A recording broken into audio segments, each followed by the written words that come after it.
Bueno, nos vemos aquí un domingo por la tarde, Santo Domingo, en este pequeño club de libertad. Esto es la tertulia del Dragón Verde. Este es nuestro pequeño Dragón Verde, el Club Empel, que nos acoge siempre con mucho cariño, en la cual hoy vamos a presentar el libro de Gonzalo, que ha venido especialmente de la tierra de Recadero aquí a nuestro pequeño Esmí Alejovic y Montaraces trasnochados. Y nada, nos presentará su libro y luego charlaremos tranquilamente, como se tiene que charlar, con una cerveza en la mano, con un puro entre los dedos y entre amigos, camaradas y gente libre. Muchas gracias y muy buenas tardes. Muchas gracias a todos por venir y muchas gracias al Club Empel, a Dunedain y a todos los que permiten, a Adri, que me acoge en su casa estos días. Muchas gracias a todos los que me recibís en Barcelona para una presentación como esta, que además yo considero que en Barcelona es especialmente valiosa de hacerse por todas las problemáticas que sufre Cataluña con el secuestro nacional separatista, vamos a decir. Entonces, voy a hacer una presentación del libro, después tendremos tertulia, quien quiera adquirir el libro está acá, pero lo primero es entender un poco el marco general desde el cual me muevo a la hora de desarrollar este texto y en realidad a la hora de desarrollar todo lo que hago. Vamos a ver. Yo estoy convencido, creo que es así, no tiene vuelta de hoja, que la batalla cultural es la batalla fundamental de nuestro tiempo. Es donde nos jugamos el ser o no ser. Es en la batalla cultural donde se da la clave del imaginario colectivo. Es la lucha por el imaginario colectivo. Y a partir de ahí, por el sentido último de las cosas. Bien, pues el mundo moderno ha establecido una hegemonía nihilista y contra natura respecto de estos sentidos y de este imaginario. El mundo moderno funciona como una enfermedad para el alma. Y por eso hay que confrontarlo. Y todo lo que hago en este libro, ponencias, tertulias, lo que fuera, visitas guiadas, todo lo que hago es para confrontar este mundo moderno, para dar esa batalla cultural. Batalla cultural que a poco que sepáis leer entre líneas los argumentos que pone sobre el tapete, los grandes profetas, los grandes sumos sacerdotes de la posmodernidad, ellos lo tienen claro. Los sumos sacerdotes del posmodernismo tienen claro que la batalla cultural es la batalla decisiva, porque es la que permite que, aunque se varíen los gobiernos, la política cambie de un gobernante u a otro, el marco de ideas, el marco mental, se mantenga fijo en ideas completamente nihilistas. Da igual quién gobierne si el marco cultural queda dado por esta hegemonía posmoderna. Entonces, frente a ello, este libro, todos los que he escrito antes y todos los que escribiré después. Esta es la batalla de nuestro tiempo. Es una batalla por el autoconocimiento, la identidad, la esencia y la tradición. Efectivamente, yo soy esencialista. Considero que existe una esencia de las cosas que está a nuestro alcance conocerse y que actualizar dicha esencia es el argumento de la vida. Entonces, si pudiera sintetizar muy brevemente la batalla cultural, yo diría que es la batalla cultural entre la consigna cristiana de la verdad os hará libres, frente a la consigna moderna que en España vimos que abanderó incluso un presidente del gobierno, Rodríguez Zapatero, cuando dijo: la libertad os hará verdaderos. Fijaos qué subversión. De la verdad os hará libres, del conocimiento de la verdad de las cosas derivará la libertad, a el mero ejercicio de la libertad te hará verdadero. En la segunda afirmación, en la de Rodríguez Zapatero, está sintetizada la filosofía de nuestro tiempo. Que la subjetividad del individuo, a su libre albur, se exprese y ésta le llevará a ser verdadero. Es justo lo contrario. Quien pretenda vivir conforme a la consigna la libertad te hará verdadero será esclavo de sí mismo. De lo peor de sí mismo. Bien, pues este es el marco en el que me muevo. La batalla de nuestro tiempo. Entonces, a partir de aquí, el libro trabaja una serie de ideas fuerza. Asumido el campo de batalla contra esta posmodernidad, contra este relativismo, contra este globalismo, asumido que nuestra consigna es la verdad nos hace libres frente a la libertad que quiere hacerte verdadero, que a mí me recuerda un poco la consigna luciferina, seréis como dioses, ¿verdad? Eso de la libertad os hará verdaderos. Se escribe este libro, Hispanofilia, España frente a su destino. A partir de aquí, varias ideas fuerza que articulan el texto. La primera de ellas, este es un libro de filosofía de la historia. Es un libro que reflexiona para comprender el proceso histórico de España, de Europa y de Occidente. Es una reflexión filosófica sobre el proceso histórico de España y de Occidente. Fijaos lo que voy a decir. Aparentemente, en los tiempos que corren, no hay nada más valioso para una sociedad a lo mejor que un ingeniero de telecomunicaciones o un físico nuclear. Su conocimiento aporta, ¿no? Bien, pues yo digo que no. Que más importante que un físico nuclear, una sociedad necesita a día de hoy filosofía de la historia. Para comprenderse a sí misma, saber a dónde hemos llegado, de dónde venimos y qué podemos tener enfrente nuestro. Bien, pues con esa vocación de filosofía de la historia se escribe Hispanofilia, España frente a su destino. A partir de aquí, otra idea fuerza es que esta filosofía de la historia se desarrolla desde las coordenadas de la doctrina tradicional. Es decir, no es un libro ideológico, no responde al liberalismo, ni al socialismo, ni al nacionalismo. Es un texto construido desde las coordenadas de la doctrina tradicional. La cosmovisión espiritual del hombre, la vida, la muerte y el mundo. Y es desde esta doctrina tradicional, con la que yo hago autoconocimiento, identidad y esencia, es esta doctrina tradicional con la cual hago ese esencialismo que clama la verdad os hará libres frente a la libertad os hará verdaderos, es desde dicha doctrina tradicional que me planteé una filosofía de la historia para España, desde la doctrina tradicional me planteé una filosofía de la historia para España, y lo primero que tengo que encontrar es decadencia.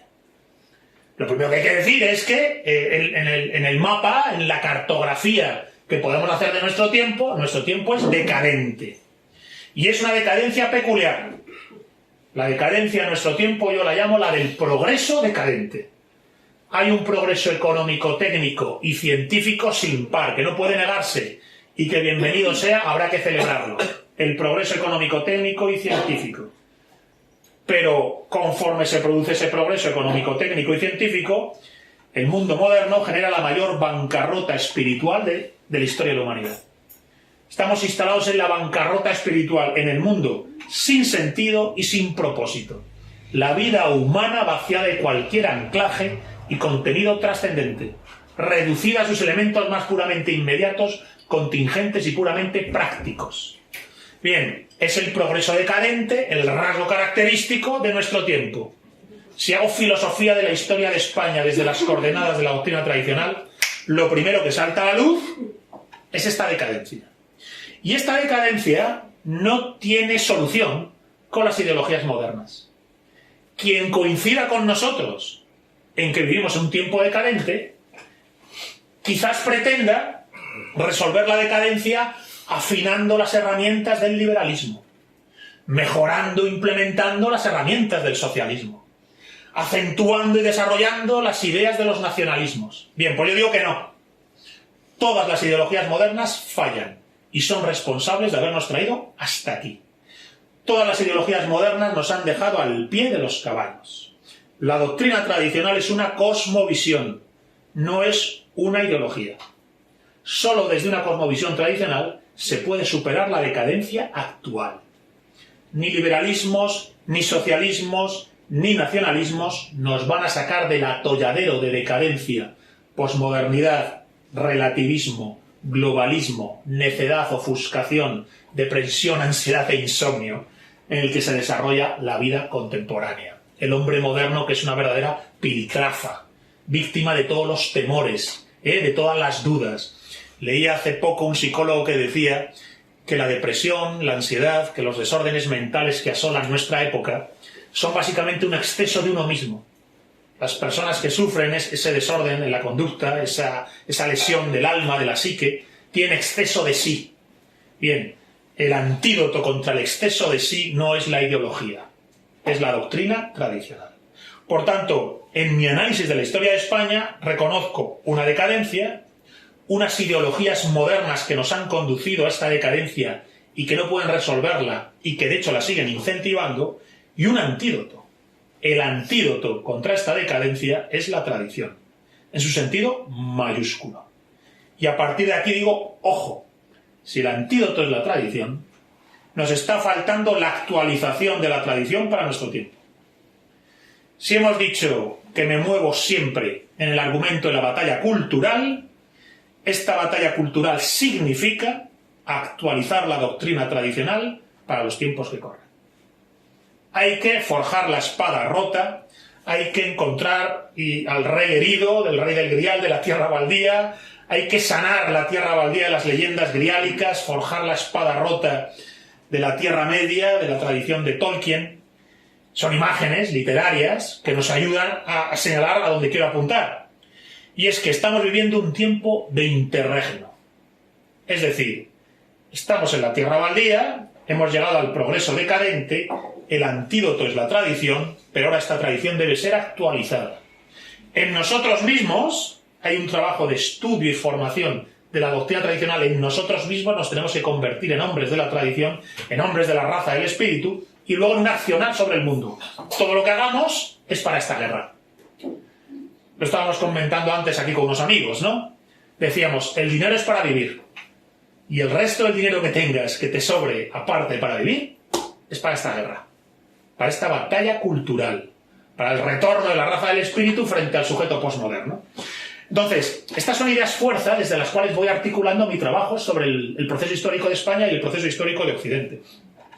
Y aquí encuentro varias cosas ya que hay que subrayar. La primera, que el papel de España a lo largo de su historia ha sido básicamente hacer parte del proceso tradicional. España ha sido vehículo predilecto de la cosmovisión tradicional y espiritual en Europa a lo largo de los siglos.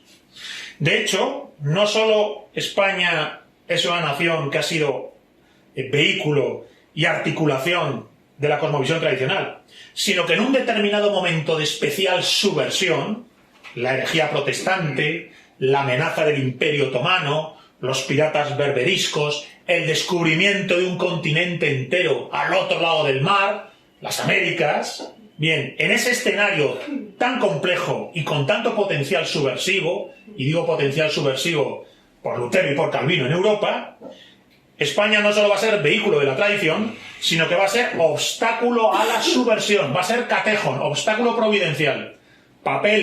España cumple un papel fundamental en la confrontación que hace la Europa del espíritu frente a la Europa del nihilismo. Así de claro. España cumple un papel fundamental en la confrontación contra la Europa del nihilismo que está emergiendo ya con los protestantes, luteranos y calvinistas. Ahora, igual que por un lado en el libro señalo que España va a ser vehículo de la tradición y que ejerció de obstáculo providencial, también señalo que hay un momento en que España es derrotada. Y en el momento en que España es derrotada, entra en un largo proceso que ha durado alrededor de 300 años, por los cuales ha querido homologarse al proyecto moderno, ha querido homologarse al plan para el hombre y para la vida que se gestó en la Reforma Protestante y en las distintas derivas subversivas que a partir de ahí se desarrollaron. Y es lo que nos ha conducido a la España contemporánea. Una España que está en estado de olvido de sí, está enferma de sí, y a pesar de su progreso económico, técnico y científico, a pesar de sus estándares de prosperidad y bienestar material, es una nación enferma. Entonces, fijaos que 3 niveles. España como vehículo de la tradición, España como obstáculo providencial frente a la subversión, y finalmente, tras la derrota de España en su confrontación con las potencias protestantes, tras la paz de Westfalia, un largo proceso además de guerras civiles desgarradoras, las 3 guerras carlistas, la Primera República, la Segunda República, la Guerra de Sucesión, la llegada de los Borbones, todo eso son guerras civiles. Tras un largo proceso de guerras civiles, la España contemporánea. Y en esta España contemporánea, ¿qué hacer? Bien, pues yo hablo de una alternativa española. ¿Qué significa la alternativa española? Lo explico en el libro.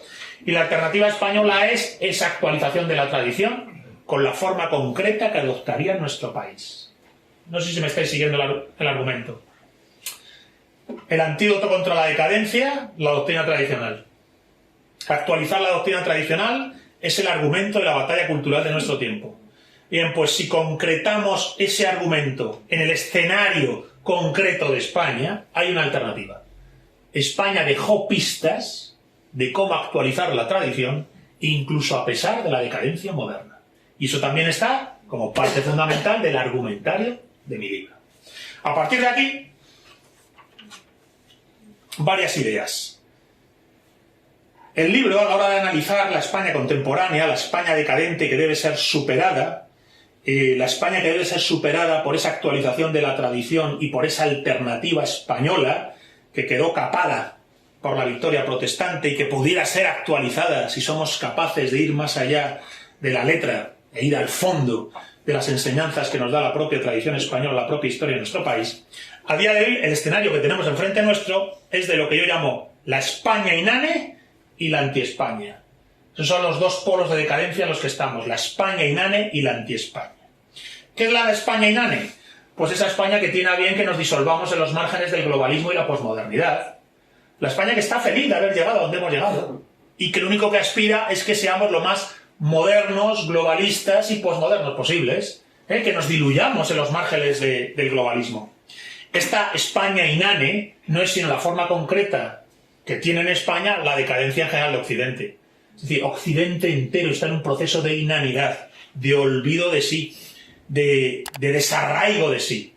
La España inane le basta con sumergirnos en la piscina posmoderna y globalista y allí disolvernos. La España inane. Pero es que resulta que en España no solo tenemos una España inane, sino tenemos una anti-España, que es la que está concretada en los movimientos secesionistas y en la izquierda felona que se va con ellos a la cama. Lo que ha sido la izquierda morada del podemismo, ¿verdad? Bien, la anti-España, que es una forma que desarrolla aún más las ideas de la España inane. Fijaos, la España inane vive en una renuncia de sí, en una renuncia a la tradición española. Bien, pues la anti-España no solo renuncia a esa tradición, sino que pretende hacer anatema, hacer finis Hispaniae, que se acabe España, y que España quede reformulada en una especie de confederación de repúblicas ibéricas. Lo correcto creo que sería decir confederación de repúblicas progresistas de Iberia, ¿verdad? Bien, pues esta anti-España es secuestradora de identidades nacionales españolas. Es decir, el nacionalismo separatista catalán secuestra la identidad catalana. El nacionalismo separatista vascongado secuestra la identidad vasca.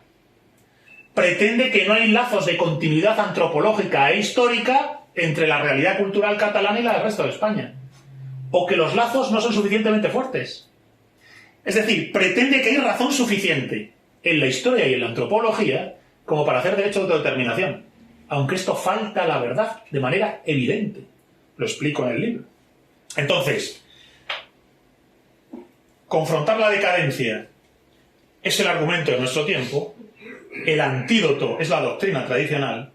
La doctrina tradicional se concreta en la propia historia de España y debemos saber mirar en ella para nutrirnos de doctrina tradicional y confrontar la decadencia de nuestro tiempo. Y además esa decadencia en España tiene dos rostros.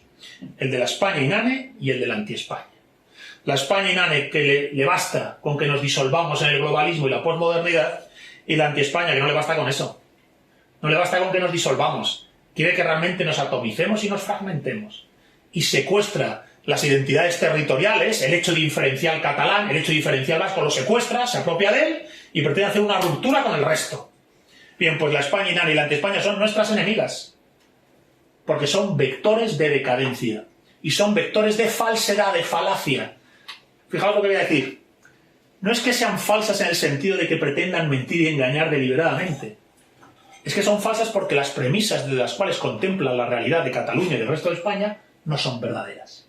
No son ciertas. Y esto en el libro lo subrayo y lo explico. ¿Por qué no son ciertas? Y por qué si algo no es cierto ni verdadero, no hay por qué perder ni un instante en ello. Entonces, superar a la España inane y a la anti-España implica a su vez superar la decadencia de nuestro tiempo.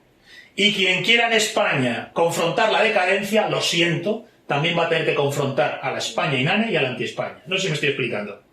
Lo uno lleva a lo otro lleva a lo uno. Si alguien levanta la mano y dice estoy en contra de la decadencia de nuestro tiempo y enarbolo la bandera de la doctrina tradicional, bueno, pues si haces eso en Barcelona, tendrás que luchar contra la anti-España y contra la España inane. Lo siento. Y si alguien solo saca la bandera y dice estoy en contra de la anti-España, le digo, pues tendrás que estarlo de verdad. Porque si estás en contra de la anti-España tendrás que llevarlo hasta el final.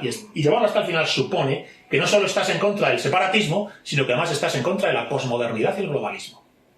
Esto es así. La lucha contra la decadencia en nuestro país es luchar no solo contra la España inane del globalismo, sino también contra la anti-España del separatismo. A partir de estas ideas fuerzas, el texto se divide en dos partes, que paso someramente a comentar. Primera parte, el problema español. ¿Qué es eso del problema español? Pues que en España hay un problema particular que no tiene Francia, o que no tiene Italia. Porque Italia está decadente como nosotros. Pero no tienen movimientos de fragmentadores, que los estén rompiendo. Bien, pues nosotros tenemos un problema concreto español, que es el problema del separatismo secesionista, de la anti-España secesionista. Y entonces yo cojo, leo algunos fragmentos, mirad. Me voy aquí a la página, al comienzo, y digo: España se encuentra, desde hace quizás algo más de 100 años, en ausencia de un principio espiritual de cohesión nacional. Y en ausencia de dicho principio, es que han prosperado entre nosotros las formas más perniciosas de nacionalismo. Si dicho principio hubiera estado asentado, el separatismo y sus problemáticas nunca hubieran llegado a salir de la marginalidad política. Si tuviéramos un principio espiritual de cohesión nacional, el separatismo nunca hubiera salido de la marginalidad política. Vivimos en un problema de ausencia de principio espiritual cohesionador de nosotros.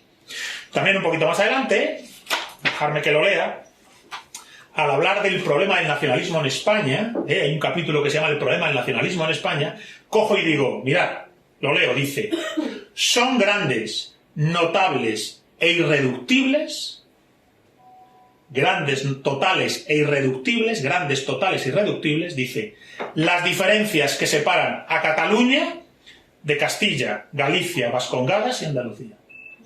Grandes, totales e irreductibles. Ahí es nada. Bien, estas son palabras literales de Prat de la Riba, que hasta donde sé es uno de los autores fundamentales del separatismo y del nacionalismo catalán. Claro, yo no puedo evitar decir, a ver, señor Prat de la Riba, alma intelectual del separatismo catalán, usted ha dejado escrito que las diferencias de Cataluña respecto de Galicia, Castilla o Vascongadas son grandes, totales e irreductibles. Gracias. Claro, habría que preguntarse si esto es verdad. ¿De verdad las distancias son grandes, totales e irreductibles? Y si no son verdad, entonces ¿por qué hay que perder un solo instante en este señor? ¿Entendéis mi argumento? Grandes, totales e irreductibles. Pues lo siento, señor Prat de la Riba, las diferencias de Cataluña respecto al resto de España no son ni grandes, ni totales, ni irreductibles. Usted está haciendo una exageración falaz. Y esta es una cuestión que yo subrayo mucho en el libro. ¿Cómo voy encontrando en el discurso de la anti-España separatista un uso falaz, exagerado, distorsionado de la realidad histórica de Cataluña? Por eso digo que la secuestra. Hay un secuestro al hecho diferencial catalán para pasarlo por el molde del nacional separatismo y cargarse no solo España, sino también la propia Cataluña, que queda dentro de sí misma fragmentada. Más adelante, también, dejadme que os lo lea, digo así: para reconstruir un país, para regenerar una nación, para superar una decadencia, hay que hacerlo también desde el orgullo de la propia historia. O es imposible crecer otra vez. ¡Imposible! Y esta idea del orgullo no puede ser una cosa de izquierdas ni de derechas. Es una cosa de sentido común. Es una cosa de orden del ser. Y es que solo desde la verdad de las cosas se puede confrontar la decadencia que nos asola. Y cualquier cuestión que suponga enfrentar la situación presente y que no insista en este orgullo, en este reencuentro con nosotros mismos, no servirá. Mirad, la primera parte del libro, El problema español, tiene capítulos donde yo creo que casi el título ya nos está dando las claves de hacia dónde apunto. España en el laberinto, el proceso histórico de España, fracaso o esperanza, el problema del nacionalismo en España, el debate sobre España, la cuestión territorial y la Constitución de 78. Bien. En la primera parte del libro yo pongo sobre el tapete que en España hay un problema de falta de identidad común, de cohesión espiritual que trascienda las ideologías y las exageraciones que respecto al hecho diferencial quiere hacer el nacionalismo de manera sesgada e interesada. Y en este capítulo, en esta parte del libro, en esta primera parte, subrayo ese capítulo que se llama El proceso histórico de España. Porque yo en el proceso histórico de España creo que están muchas de las claves que nos permiten superar la ofuscación contemporánea. Mirad, yo digo que España tiene un momento fundacional, germinal, un zócalo base. Un zócalo base de España, que es la España celtibérica, romana, goda y cristiana. Ese es el origen de España. El zócalo prerromano celtibérico, la superposición romana que culturiza y romaniza esos pueblos, y luego la cristianización y el reino visigodo. El tercer concilio de Toledo, el Regnum Hispaniae. Ese es el zócalo. Bien, pues ese es el momento fundacional. La España de las tres culturas, celtíbera, romana y goda. Esa es la España de las tres culturas que yo reivindico. Celtíbera, romana y goda. Bien, luego ocurre una cosa, que es la invasión islámica. Y la invasión islámica, ¿qué supone? La fragmentación del proyecto político del reino visigodo de Toledo. Se fragmenta en distintos reinos cristianos y da comienzo eso que hemos llamado reconquista, pero que lo correcto es llamar restauración. Restauración del reino perdido de Toledo, del Regnum Hispaniae, que se pierde con la invasión islámica. Y esta idea de restauración no me la invento yo. Es que están las crónicas del reino de Asturias, en la crónica albeldense, donde dice, teníamos un reino, se perdió, hay que reconquistarlo. Lo recoge Alfonso X el Sabio en su Historia General de España. Teníamos un reino, nos invadieron, es legítimo restaurarlo. Entonces, en esta labor de restauración y reconquista, fundamental, tres mitos españoles. El imaginario colectivo es clave, la conquista de los imaginarios colectivos es clave.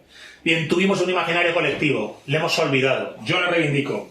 Se nutre del medievo. ¿Cuál es el imaginario mítico español? Tres mitos fundamentales. El mito del reino perdido, el mito de Santiago y el mito del imperio. El mito del reino perdido es el reino visigodo que se pierde y debe ser restaurado. El mito de Santiago es el dios guerrero que grita Santiago y libertad, ¿verdad? Y que impele el coraje y la voluntad de avanzar, avanzar, avanzar y sobreponerse a cualquier dificultad, sobreponerse a la invasión islámica. Y el mito del imperio, que es el de los reinos se han fragmentado, mantendrán esa fragmentación porque cada uno en su fragmentación ha conectado con su identidad propia, los condados catalanes, el reino de Navarra, Castilla, León, Galicia, ¿verdad? La fragmentación se mantiene, pero conforme un ideal de imperio que lo une todo. Alfonso VII se proclama emperador en Castilla. Primero en León y luego se entierra en la Catedral de Toledo. Entonces, el mito del imperio, el mito del reino perdido, el mito de Santiago y el mito del imperio son los tres mitos fundamentales de esa España medieval.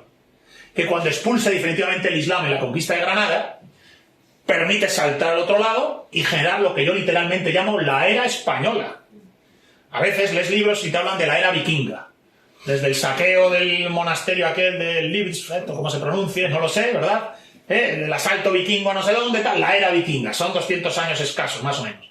Bien, pues nosotros tuvimos la era española, bastante más guay. La era española, que tiene que ver con terminar la reconquista tomando Granada, descubrir las Américas y emprender la mayor aventura que ha conocido la humanidad. La aventura más audaz y más heroica de la historia de la humanidad, lo siento, no es la aventura ni vikinga ni romana. Es la aventura de España en las Américas, contra los protestantes en Europa y contra los turcos y los berberiscos en el Mediterráneo. Es la batalla de Lepanto, es la toma de Túnez, es la batalla en San Quintín, es la batalla en Múlver, es Hernán Cortés en México, es Pizarro en Perú, ¿verdad? No ha habido nada más ambicioso ni más audaz en la historia de la humanidad. Nada. Nada. Bien, pues esas gentes que hicieron la era española no solo fueron audaces y heroicas, sino que es en ese momento que se produce el siglo de oro. El siglo de oro que es Cervantes, Quevedo, Tirso, Lope, Calderón, Velázquez, Murillo, el Greco, el barroco es español. Joder. Bien, pues yo afirmo que la era española es un espejo en el que mirarnos. Bien sabéis los que me conocéis que mi especialidad y lo que más amo del proceso histórico universal es la edad del hierro, los pueblos bárbaros, celtas, íberos, celtíberos, galos y britanos, los germanos del bosque teutoburgo. Correcto, me encanta. Me dedico a ello. Pero el espejo en el que tienes que mirarte si eres español es, en parte en Numancia, pero quizás en cómo el siglo de oro miró Numancia. Y ahora veréis por qué digo esto. Cómo el siglo de oro miró Numancia. Ahora veréis por qué digo esto. Entonces, el proceso histórico de España, fracaso o esperanza. Yo digo que todavía hay esperanza porque esta era española terminó. Fue derrotada en la paz de Westfalia y vino la decadencia actual que va en concatenación de guerras civiles hasta la Constitución del 78 y la España contemporánea. De la España inane y de la anti-España. De la España morada de Podemos y de la España pepera, ¿verdad? España inane y anti-España. Bien, pues frente a esa hay esperanza. ¿Y cuál es la esperanza que yo señalo? Que si los españoles se reencuentran consigo mismos y con su historia, no pueden aceptar lo que hay. El español que sepa mirar al pasado, sepa mirar a la era española, no va a aceptar lo que hay. Y va a decir, a mí esto no me vale. Si esta es mi tierra, si esta es mi historia, yo no puedo aceptar la España inane y no te digo ya la anti-España. Ninguna de las dos me sirve. Entonces, si el español se reencuentra consigo mismo, se une a la cruzada. Lo tiene claro. Asume que está viviendo un proceso de decadencia que debe ser confrontado y superado. Punto pelota. Por eso hay una segunda parte del libro que es el reencuentro de España consigo misma. Y fijaos aquí porque el primer capítulo se llama España y el mito del reino perdido.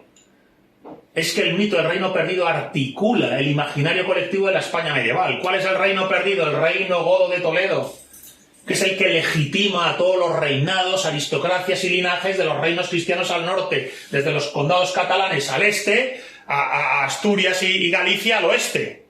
Entonces, España y el mito del reino perdido, que tiene que ver con una cosa muy bonita, que es el ciclo de leyendas toledanas sobre la cueva de Hércules. Todo ese ciclo de leyendas toledanas de la cueva de Hércules, el palacio encantado de Toledo, que son como nuestras leyendas del rey Arturo, entre comillas, son las que están hablando de este mito del reino perdido. Después, un siguiente capítulo, que es el imperio español frente al nihilismo. Esto es clave. El imperio español es continuador de la tradición europea y lo continúa a través de la teología de la gracia suficiente. La gracia suficiente es que más allá de todas las debilidades que supone encarnar en cuerpo y sangre, más allá de todas las debilidades que derivan del pecado original, el ser humano no está capado espiritualmente. Hay aliento divino todavía en él, hay gracia suficiente como para por los méritos, por las obras, merecer el cielo. Esto es clave, porque nuestros enemigos del mundo protestante y nuestros antagonistas musulmanes en el Mediterráneo durante el siglo de oro no creen en la gracia suficiente. Para Lutero y para Calvino no hay aliento divino en el alma humana. Lutero dice que el ser humano solo es una puta, que a veces la monta Dios y a veces la monta el diablo. Bien, pues nunca había pasado eso en la historia de Europa. Nunca, ni en época pagana, ni en época romana, ni en los ciclos bárbaros, galos, celtas o germanos, ni en el medievo, nunca pasó que se negara eso que los católicos en el siglo de oro español llamaron gracia suficiente y que los griegos llamaron arete, y que es lo que está detrás de la espiritualidad heroica y el anhelo de santidad del medievo y los cantares de gesta. Nunca se negó la gracia suficiente, nunca se consideró que el ser humano estuviera capado espiritualmente, que en él no hubiera nada de Dios. El aliento divino seguía en ti desde el paraíso a pesar del pecado original. Y por eso que hay gracia suficiente, el ideal sigue siendo el caballero, el héroe y el santo. No el hombre de negocios como hace Calvino. Recordad que el protestantismo llega a plantear una cosa realmente subversiva. Y es que el ser humano por excelencia para Calvino será aquel que es capaz de medrar y enriquecerse y prosperar en la economía y los negocios. Bienvenido sea que quien se le dé bien se forre. Bienvenido sea. Pero eso no puede ser el argumento espiritual de la vida. De hecho, nunca se haya formulado eso en la historia de Europa. Lo formulan los calvinistas, nuestros enemigos, que nos ganaron la guerra en la paz de Westfalia. Bien, por eso digo que el Imperio Español lucha contra el nihilismo, porque lucha contra la semilla del nihilismo, que es negar la gracia, la conexión de Dios y el hombre. La mínima continuidad, por herida que esté, entre lo sobrenatural y lo natural. Pero es que, ojo, también lo digo en el libro, el integrismo islámico funciona igual. Los puritanismos religiosos, los integrismos religiosos, niegan la gracia. Está escapado frente a Dios. Y como está escapado frente a Dios, el ángel mismo dicta a Mahoma la verdad absoluta. Y el Corán se cumple a rajatabla. No hay que hacer un código de derecho civil, no hay que hacer un fuero juzgo, como hicieron los godos. Todo está dicho en el Corán. Hasta el más mínimo detalle de tu vida, hasta cómo te tienes que vestir. Bien, pues, frente al integrismo, que es una forma de negar la gracia, y frente a ese nihilismo materialista que subyace al protestantismo, la tradición católica española del siglo XVI y XVII, que es continuadora de la más alta tradición europea, desde el arete de Héctor, la Ilíada, desde el arete de Héctor a Hernán Cortés hay una línea de continuidad. Y yo la reivindico en este capítulo del Imperio Español frente al nihilismo. Y luego fijaos que decía, la España prerromana, esa que he estudiado, la de Numancia y los celtíberos. Sería bueno saber qué lugar ocupa Numancia en la España del siglo de oro. Claro, no lo digo por decir. Es que hay un capítulo que se llama Cervantes, Numancia y la idea de España. Cervantes escribe una obra de teatro que se llama El cerco de Numancia, donde cuenta el asedio de Roma a la pequeña ciudad celtibérica. Y Cervantes en esta obra de teatro hace puro y duro esencialismo. Reivindica a los numantinos como los primeros españoles. Y dice que los españoles son herederos y continuadores del valor y el coraje de los numantinos. Incluso llega a decir que el Imperio Romano derrotó a los numantinos, pero que algún día los herederos de Numancia, los hijos, los tataranietos de los numantinos tendrán un imperio más grande que el romano. Se refiere efectivamente al Imperio Español. Entonces, claro, cuando a mí me dicen, oye, ¿qué idea de España sostienes tú? Tu idea de España parece ultramontana y reaccionaria. Digo, mira, me encanta que me llames reaccionario, porque efectivamente tendré que reaccionar frente a tanta estupidez. Pero es que no te imaginas hasta qué punto soy reaccionario, porque a mí me gusta Cervantes. Me gusta la idea de España que pone Cervantes en el tapete, que está en las antípodas de la idea que pone sobre España en el tapete Pablo Iglesias, Gabriel Rufián o el Partido Popular. Entonces, Cervantes, al hablar de Numancia, hace esencialismo. Hay una línea de continuidad desde los celtíberos de Numancia a los españoles del siglo de oro. E invita a los españoles del siglo de oro a inspirarse en el coraje y el valor de los numantinos frente a Roma.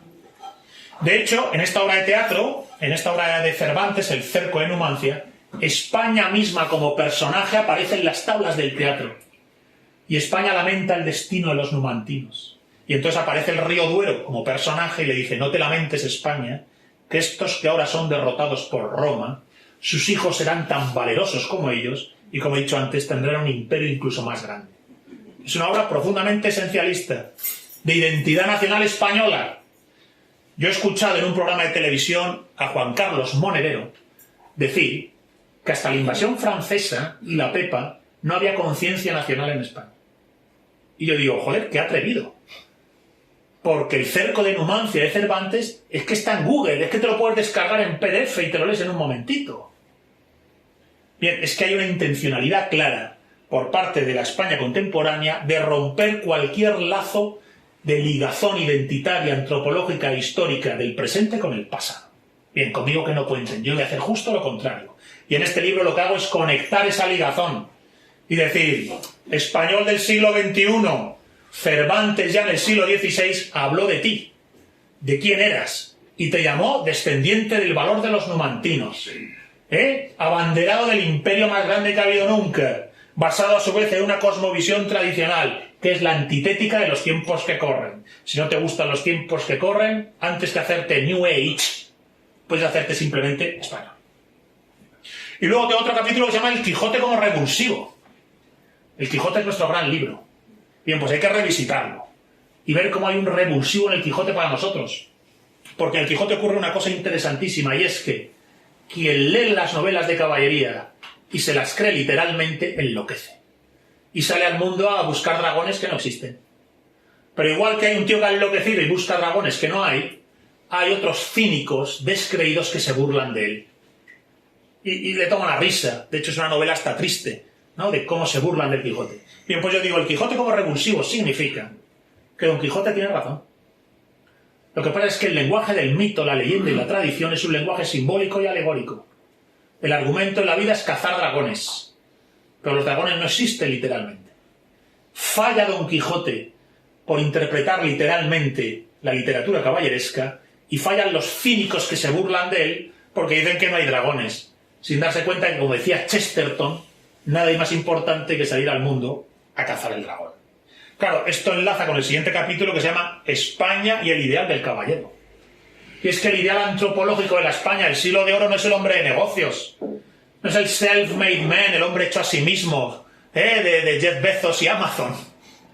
El ideal de la España del siglo de oro es el caballero. Es el caballero de esas novelas de caballería que se articulan en personajes reales como Pedro de Alvarado, Hernán Cortés o Diego de Almagro, que son personajes de novela. Entonces, el ideal del caballero hace parte fundamental de la antropología española. Claro, si tú quieres ser revolucionario y dices, no, yo soy un chaval rebelde, quiero enfrentarme a mi época.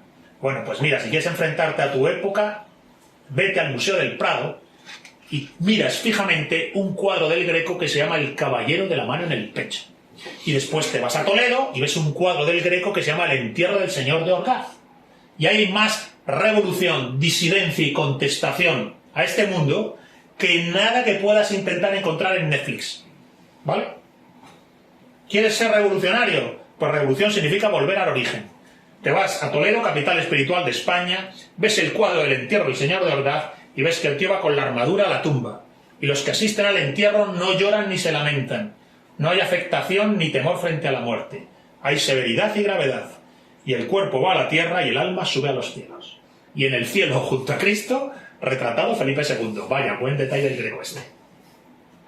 Entonces, España y el ideal del caballero. Y si alguien me dice, oye, ¿y cómo hago yo eso del ideal del caballero? ¿Por dónde empiezo? Bueno, también tenemos claves. San Isidoro de Sevilla, el gran sabio de la España visigoda, escribió un manual para educar a la aristocracia goda.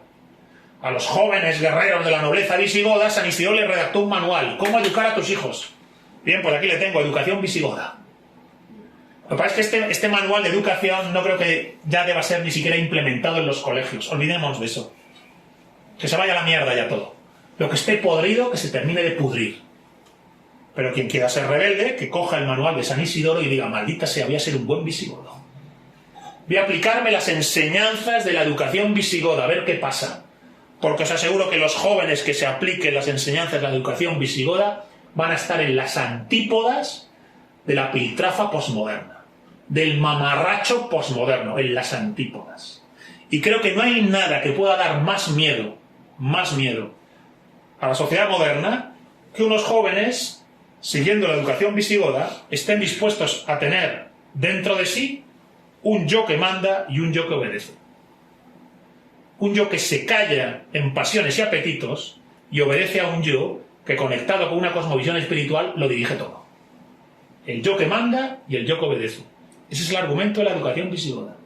Bien, pues pongamos la educación visigoda en la juventud rebelde española de nuestro tiempo contra la decadencia, contra el globalismo, contra la posmodernidad y contra la anti-España de los separatas y el coleta morada, que ahora ya se la cortó. Entonces, el problema español, el reencuentro de España consigo misma y finalmente el último capítulo, el epílogo, la alternativa española. España tuvo una alternativa a Occidente, que se articulaba en la doctrina de la gracia suficiente, en el derecho de gentes, en la escuela de Salamanca, en la era española y el teatro español del siglo de oro. Había una alternativa española a la modernidad protestante. La alternativa española fue derrotada y luego pretendió desautorizarse mediante la leyenda negra.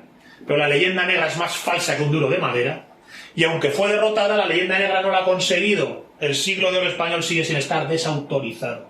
Se puede volver ahí y encontrar claves de contestación. Y eso es lo que planteo en el epílogo, en la alternativa española. Una contestación al mundo moderno.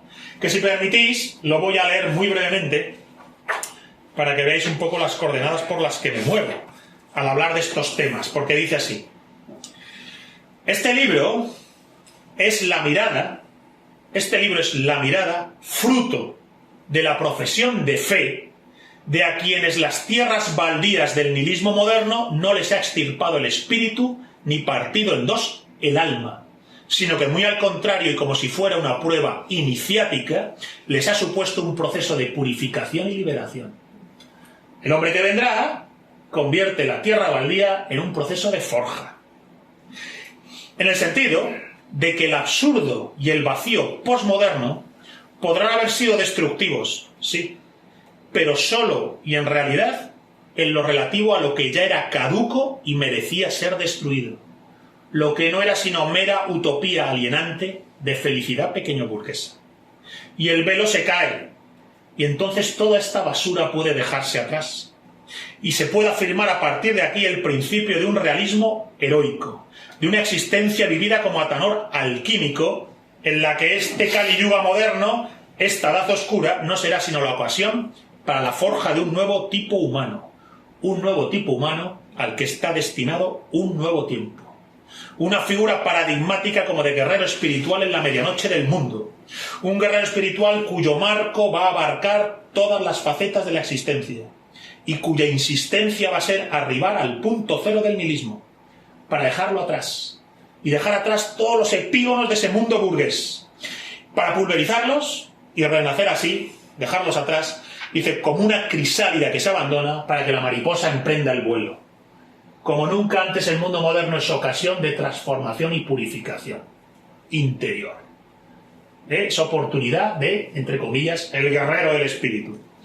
Y al mismo tiempo, tirando de este hilo del guerrero espiritual y puesto en relación a España, leo así, mirad, dice, un momento, lo tengo acá, dice, este no es un libro de política, esto es un libro de cosmovisión, de concepción del mundo, de religión, de tradición puesta en relación a España, pero también puesta en relación a Europa y a Occidente, para apuntar desde aquí hacia una salida respecto del patógeno marco actual, tanto en lo relativo al colapso general que supone el globalismo y la posmodernidad, como en lo referente al colapso particular que supone para España el cáncer secesionista.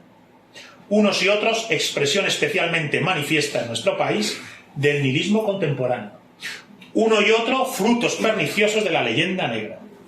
Es por eso que hay que plantearse que hay una vía más allá de toda posibilidad oscura. Hay una vía más allá tanto del colapso general de la modernidad como del finis Hispaniae, del anti-España separatista. Hay alternativa española al Kali Yuga. Bien, pues esa alternativa española al Kali Yuga es la que yo trato de cifrar en este libro y ofrecer como bitácora de combate. El libro es casi un manual de guerra contra la decadencia, contra la posmodernidad, contra el globalismo y contra la anti-España. Un manual de combate contra todo esto que tiene tres pilares fundamentales. Primero, el banderín de enganche. Únete a la cruzada. Lo primero es una llamada. Si te resuenan estas palabras, no pierdas más el tiempo. El argumento de la vida es participar de este combate. 2. El hospital de campaña, como dice Juan Manuel de Prada. Va a ser difícil que, habiéndote criado en la civilización del nihilismo, no tengas partes de tu alma lesionadas y heridas. En tu dignidad más profunda el nihilismo te hiere, te deja cojo. Bien, pues también hacer España frente a su destino, hacer una España que retorne a la cosmovisión espiritual, pasa por no solo hacer cruzadas, sino también hospital de campaña y recibir a todos esos que llegan lesionados y heridos por el nihilismo. Y darles la atención que reciben. Perdón, darles la atención que merecen. Porque es fácil que nos rodeen jóvenes que llegan a ti y están destrozados, lesionados, torcidos, desviados, pero les gustaría sanar. Bien, pues a veces antes de empuñar la espada habrá que sanar. Así que el libro también es hospital de campaña. Pretende ser bálsamo sanador. Y finalmente es una llamada a la hermandad. Como dice el poeta, como decía Vitali, lo digo siempre, convertir el asco en acero y salir al mundo a buscar a tus iguales. Bien, pues el libro pretende convertir el asco en acero y llamar a mis iguales para unirnos todos en manada, para hacer amor a España, para hacer España frente a su destino. Muchas gracias a todos.